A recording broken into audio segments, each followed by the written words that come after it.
my favorite build right here. Johnny Magic here at Denbeste Motorsports, and of course, this is the Mad Cow.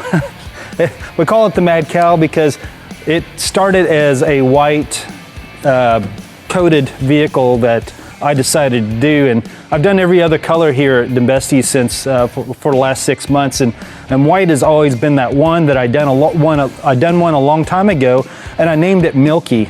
And Bill's not a big fan of white, so it's like the last color that we haven't shot, and finally I shot it, and I was like, you know what, let me take it to the next level.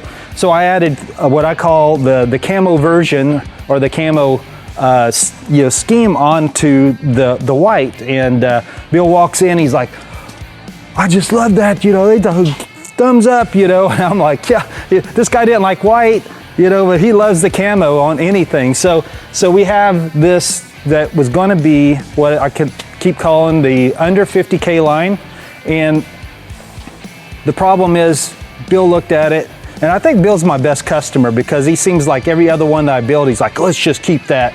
So in goes the Duramax, of course, and of course that, you know, that takes it outside the 50K line. So now we're doing the 2000. Well, he hoarded a couple of the LBZ Vendée. That's like your 2007 area Duramax, and very popular, fun.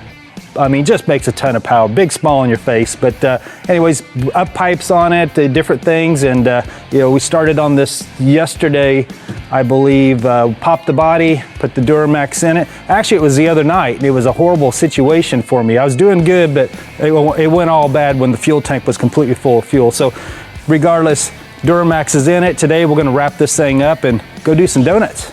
Johnny Magic here at Denbeste Motorsports.